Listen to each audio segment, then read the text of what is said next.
Hi viewers, welcome to our channel. ప్రస్తుతం మనతో పాటు రైటర్ కనగాల జయకుమార్ గారు ఉన్నారు. ఇవాళ కొన్ని ఇంట్రెస్టింగ్ విషయాలు ఆయన దగ్గర నుంచి మనం తెలుసుకునే ప్రయత్నం అయితే చేద్దాం. ఒకసారి మాట్లాడదాం ఆయనతో. సార్ నమస్కారం. సార్ నమస్తే. సార్ ఇవాళ ఏ విషయాలు మాకు చెప్పబోతున్నారు సార్? ఎవరి గురించి చెప్పబోతున్నారు అంటారు? హాట్ టాపిక్ పవనే కదా ఇప్పుడు.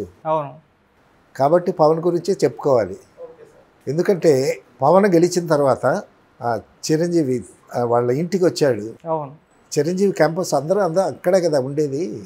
సో ఆ క్యాంపస్కి వచ్చిన తర్వాత కారులో దిగి రాగానే రామ్ చరణ్ వెళ్ళి కౌగులించుకొని లోపలికి తీసుకొచ్చాడు.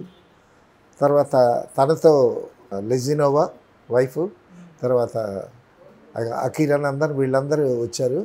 వాళ్ళంతా వచ్చిన తర్వాత అసలు ఈ ఫ్యామిలీ మెంబర్స్ వెళ్ళి వాళ్ళని రిసీవ్ చేసుకోవటం, ఆ ఆనందం, ఆ జోషు అసలు చూస్తూ ఉంటే ఎంతో నేత్రానందంగా ఉందన్నమాట. తర్వాత చాలా గొప్ప విషయం ఏంటంటే వాళ్ళ మదర్కి పాదాభివందనం చేశాడు, వాళ్ళ వదినికి పాదాభివందనం చేశాడు. వదినంటే తల్లితో సమానం కదా. చక్కగా ఆవిడ గట్టిగా పట్టుకుని ఆనంద బాష్పాలు చిందించి, నాగబాబు అయితే కళ్ళ వెంట ఆనంద బాష్పాలు చూసాం మనం. తర్వాత చిరంజీవి గారికి సాష్టాంగ నమస్కారం చేశాడు. ఇట్ షోస్ ఒక కుటుంబ వ్యవస్థ మీద, అన్నదమ్ముల మీద, ఫ్యామిలీ మెంబర్స్ మీద అతనికి ఉండేటటువంటి గొప్ప ప్రేమాభిమానాలు మనకి వ్యక్తం అవుతున్నాయి. వాళ్ళకి పవన్ కళ్యాణ్ పాదాభివందనం చేస్తుంటే చూసేవాళ్ళకి కూడా చాలా నేత్రానందంగా ఉంది. తల్లికి పాదాభివందనం చేశాడు, తల్లి లాంటి వదిన గారికి పాదాభివందనం చేశాడు. చిరంజీవికి అయితే సాష్టాంగ ప్రణామం పడి చేస్తూ ఉంటే చూపర్లకి ఎంత ఆనందంగా ఉంటుంది. తర్వాత ఆవిడని అన్నా లెజినోవ్ అని ఆ ఫ్యామిలీ మెంబర్స్ అందరూ ఎంత చక్కగా రిసీవ్ చేసుకున్నారు. Though she is a Russian లేడీయే కదా. కాబట్టి ఆవిడ్ని అంతకుముందు వాళ్ళ ఫ్యామిలీ మెంబర్స్తో కలుపుకున్నారో లేదో మనకు తెలియదు, కానీ ఇప్పుడు మాత్రం ఆవిడని కూడా సాధారణంగా ఆహ్వానించి వాళ్ళిద్దరికీ చక్కగా బట్టలు పెట్టారు. వీళ్ళతో పాటు అఖిరానందన్ రావటం కూడా చాలా బాగుంది. ఈ అఖిరానందన్ని మోడీకి కూడా పరిచయం చేశాడు. నువ్వు చెప్పినట్టు అఖిరానందన్కి మోడీ ఇక్కడికున్నాడు. సో చాలా మంచి హైటు, తర్వాత బాగున్నాడు మనిషి, మంచి టీన్స్లో ఉన్నాడు. సో డెఫినెట్గా అతను హీరో అవుతాడు. హీరో డెఫినెట్గా వాళ్ళు చేస్తారు, డెఫినెట్గా అవుతాడు. తో పవన్ కళ్యాణ్కి ఆల్రెడీ ఒక వారసును కూడా తయారవుతున్నట్టు మనకి దృశ్యం వల్ల ఒక సంకేతం వచ్చినట్టే. సో అది కూడా అభిమానులకి ఒక సంతోషకరమైనటువంటి విషయం. ఏమైనా పవన్ కళ్యాణ్ వచ్చి ఆ పవన్ కళ్యాణ్ని వాళ్ళు రిసీవ్ చేసుకునేటటువంటి పద్ధతి కానీ, పవన్ కళ్యాణ్ వాళ్ళందరినీ ఆలింగనం చేసుకుని అందరూ ఎంత గట్టిగా వాటేసుకుంటున్నారు పవన్ కళ్యాణ్ని. పవన్ కళ్యాణ్ కూడా సంబరాల్లో ఫ్యామిలీ మెంబర్స్తో సంతోషాన్ని పంచుకోవటం, అది చూసిన వాళ్ళకి చాలా అద్భుతంగాను. It shows the character of Pawan Kalyan. Pawan కళ్యాణ్కి కుటుంబ సభ్యుల మీద, అన్నదమ్ముల మీద, సిస్టర్స్ మీద, తల్లిదండ్రుల మీద ఎంత గౌరవం ఉన్నది అనేటటువంటి ఒక చక్కని సంకేతం.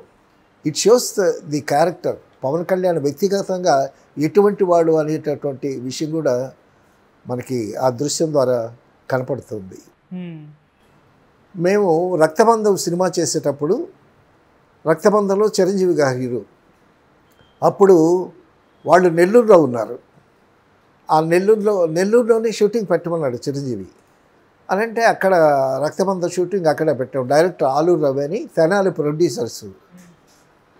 సరే అక్కడ నెల్లూరులో షూటింగ్ పెట్టాం. అందులో రక్తబంధంలో ప్రసాద్ బాబు ఉన్నాడు, తర్వాత నూతన ప్రసాద్ ఉన్నాడు, కవిత ఉంది, చాలామంది కాస్టింగ్ ఉంది. సో మేమంతా నెల్లూరులో సింహపురి హోటల్లో బస్ చేసాం.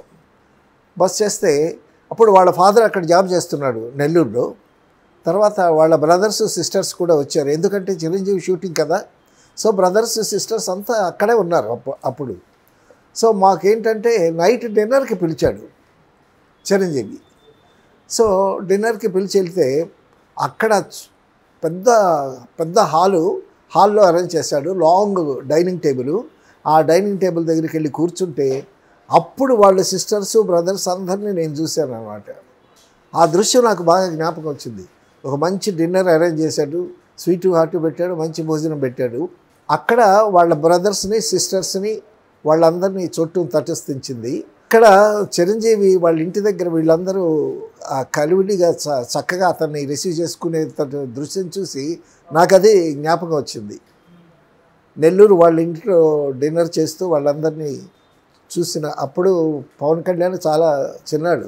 సో ఆ దృశ్యం నాకు చక్కగా జ్ఞాపకం వచ్చింది. అయితే 12వ తారీఖున అమరావతిలో ప్రమాణ స్వీకారం చేయబోతున్నారు కదా అవును చంద్రబాబు నాయుడు గారు. ఆ ప్రమాణ స్వీకారం రోజున ఆయన ఒక్కడే చేస్తాడా, ఆయనతో పాటు పవన్ కళ్యాణ్ కూడా చేస్తాడా, లోకేష్ కూడా చేస్తాడా, ఎంతమంది మంత్రుల్ని ఈలోగా మల్లగుల్లాలు పడుతున్నారు. ఎవరికి ఏ పోర్టుపోలి ఇయ్యాలి అని జనరల్గా ఉంటుంది కదా ఆలోచన. సో ఆలోచిస్తున్నారు. కొంతమంది ఏమో పవన్కి హోమ్ ఇవ్వాలి అని కొంతమంది అంటున్నారు అభిమానులు. సరే ఏది ఇస్తారు ఏది తీసుకుంటారు అనేది ఇప్పుడు మనం అనుకుంటే కాదు కదా, ఎన్నో సామాజిక వర్గాలను బట్టి కూడా విభజించి ఇవ్వాలి. అయితే తర్వాత మరొకటి ఏంటంటే ఈ చంద్రబాబు గారు ఎంపీలకి అక్కడ రికమెండ్ చేస్తాడా లేదా, సెంట్రల్ గవర్నమెంట్లో మంత్రివర్గంలో ఎంపీలకి మంత్రివర్గంలో చోటు కల్పించేటటువంటి పరిస్థితుల్లో ఈయన యాక్సెప్ట్ చేస్తాడా చేయడా అనేటటువంటిది కూడా ఆలోచన ఉంది. ఎందుకంటే వాళ్ళు మంత్రివర్గంలో చేరితే అక్కడ కొంచెం మోడీకి కట్టుబడి ఉండాలి.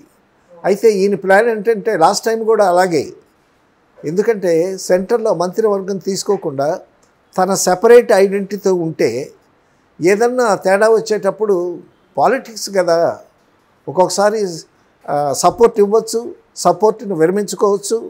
ఆ విధంగా పార్టీని భవిష్యత్తు కోణంలో చూసి ఆలోచించి కూడా అతను చేరతాడా, మంత్రివర్గంలో ఎంపీని చేరడానికి అలౌ చేస్తాడా లేదా అనేటటువంటిది ఒక విషయం.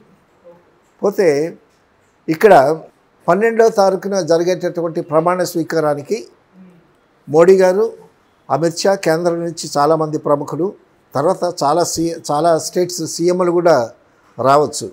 అలాగే దేశ విదేశాల్లో ఉండేటటువంటి అభిమానులు, ఎన్ఆర్ఐస్ వాళ్ళందరూ వస్తారు.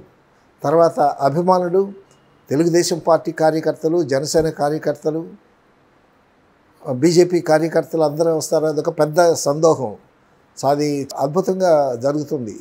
ఎందుకంటే చంద్రబాబు ఒక 75 years చంద్రబాబు మళ్ళా చాలా ఏళ్ల తర్వాత ఒక స్టేట్కి, ఆంధ్రాకి ముఖ్యమంత్రి అవుతున్నాడు.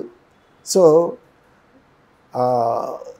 బహుశా ఈ టర్మ్తో ఆయన విరమించుకోవచ్చు. 5 years అయిన తర్వాత ఆయనకి 80 years వస్తాయి.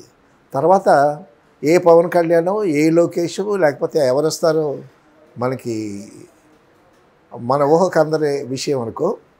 సో అయితే పవన్ కళ్యాణ్ అభిమానులు మాత్రం పార్టీ పటిష్టం చేసి జనసేనని ఇంకా బాగా విస్తృతం చేసి ఫ్యూచర్ సీఎంగా పవన్ కళ్యాణ్ జనసేన పార్టీ నుంచి సీఎం అయితే చూద్దామనేటటువంటి సంతోషంలో, ఉత్సాహంతో ఉండటం అది సహజం. ఎవరి పార్టీ వాళ్ళకి ఇదే కదా. సో ఆ విధంగా 12వ తారీఖు జరిగేటటువంటి ఒక సందోహంలో తర్వాత ప్రెస్ కూడా వాళ్ళు కూడా చాలా ఉధృతంగా ఉంటారు.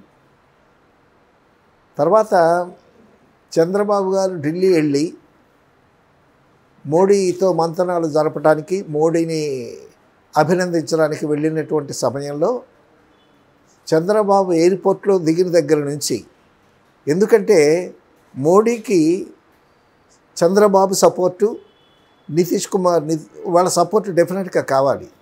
కాబట్టి సెంటర్లో రెండో పెద్ద పార్టీ ఇదే, చంద్రబాబుదే, ఆంధ్ర ఎంపీసై. సో ఈ పరిస్థితుల్లో చంద్రబాబు ఏం మాట్లాడతాడు అని ప్రెస్ వాళ్ళు ఎయిర్పోర్ట్ దగ్గర నుంచి ఫాలో అయ్యారు. కానీ చంద్రబాబు నోరు విప్పలేదు. తర్వాత అక్కడికి వెళ్ళిన తర్వాత నితీష్, తర్వాత చంద్రబాబు, మోడీ వీళ్ళంతా కూర్చున్న తర్వాత వాళ్ళు మాట్లాడుకున్న తర్వాత అనౌన్స్ చేశారు, మేము ఎన్డీఏతో ఉంటామని చంద్రబాబు నితీష్ కుమార్ అనౌన్స్ చేశారు. తర్వాత మళ్ళా కూడా వెళ్ళాడు ఆయనతో మాట్లాడటానికి. అవును, ఇవాళ కూడా మీటింగ్, వాళ్ళ మీటింగ్ ఉంది. పవన్ కళ్యాణ్ కూడా వెళ్ళారు సార్. పవన్ కళ్యాణ్ కూడా వెళ్ళాడు. పవన్ కళ్యాణ్ కూడా తీసుకెళ్ళాలి కదా. సో ఈ విధంగా 12వ తారీఖున మోడీని ఇక్కడికి ఇన్వైట్ చేయటం, మిగతా వాళ్ళని కూడా ఇన్వైట్ చేయటం. ఆ 12వ తారీఖు సందేహం అమరావతిలో చాలా పెద్ద కమర్షియల్, చాలా గొప్పగా ఉంటుంది. అంత దూరం వెళ్ళి మనం చూడకపోయినా టీవీలో వీక్షించవచ్చు. సో ఆ సందోహాన్ని చాలా ఘన విజయంగా చేస్తారు. మనం కూడా చూసి, ప్రేక్షకులు కూడా చూసి చాలా సంతోషిస్తారు. Thank you so much sir. ఇవాళ మంచి మంచి హాట్ టాపిక్స్ మీరు కూడా హాట్గా చెప్పారు sir. Thank you so much. Thank you.